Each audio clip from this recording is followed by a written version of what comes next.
আসসালামু আলাইকুম সুপ্রিয় চাষি ভাইরা। আজকের এই ভিডিওটি অনেক গুরুত্বপূর্ণ হতে চলেছে। আমার পিছনে দেখতে পাচ্ছেন স্ক্রিনে আমি কাদায় পেঁয়াজ রোপণ করছিলাম আজ 18 থেকে 20 দিন আগে। কি পরিমাণ জার্মিনেশন হয়েছে এবং গাছ কত বড় বড় হয়েছে এবং কোন পজিশনে সার এবং সেচ দিচ্ছি সেটা আপনাদের সাথে আমি শেয়ার করব। ভিডিওটি না টেনে সম্পূর্ণ দেখার চেষ্টা করবেন। গাছের জার্মিনেশন মোটামুটি 75% জার্মিনেশন হয়েছে। 25% পেঁয়াজ, হয়তো 25% যাবে না, তো 20% 80% জার্মিনেশন হয়েছে। 20% পেঁয়াজ মার গেছে। আমি এই জমিতে আগাছানাশক দিয়েছি। দেখেন ছোট ছোট ঘাসগুলো পাতা পুড়ে গেছে এবং মরে যাচ্ছে, এবং বড় বড় যে ধান ঘাসগুলো আছে এগুলো হয়তো মরে যাবে। আমি আগাছানাশক দিয়েছি এখানে। এই ধান এবং সামা মারার জন্য দিয়েছি ন্যাশনাল এগ্রিকেয়ারের নিক্তি।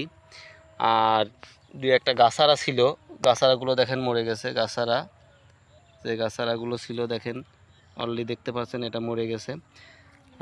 এই গাছারার জন্য আমি দিয়েছি অ্যাক্টিভার ম্যাকডোনাল্ড কোম্পানির। দেখেন যখন ধান মানে পেঁয়াজগুলো রোপণ করা হয় যে অবস্থায়, সেই অবস্থায় আমি কিছু সার দিই নাই, ওইভাবেই পেঁয়াজগুলো রোপণ করছি। দেখেন মোটামুটি আলহামদুলিল্লাহ গাছের গ্রোথ মোটামুটি ভালোই আছে। তো সেক্ষেত্রে আমি আজকে সার দিলাম।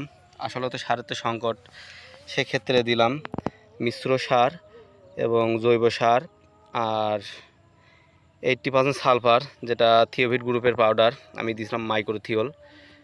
আর শিকড়বর্ধক একটা পাউডার দিলাম যাতে শিকড়টা একটু বেশি করে, যেহেতু উপরে লাগানো।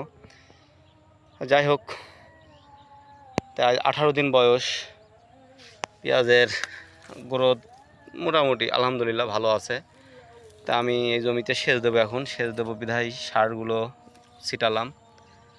দেখতে পাচ্ছেন আসলে কেমন হয়, এটা কেমন ফলন হয়, কি পরিমাণ খরচ হয় আপনাদের সাথে সম্পূর্ণ শেয়ার করব আমি।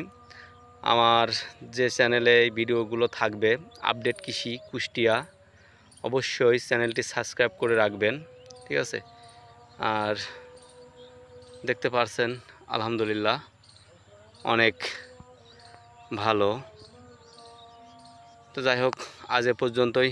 আগামী ভিডিওতে দেখাবো বা শেয়ার করব। দেখতে পাচ্ছেন গাছগুলো মাশাআল্লাহ একদম রোগমুক্ত আছে ইনশাল্লাহ এ পর্যন্ত।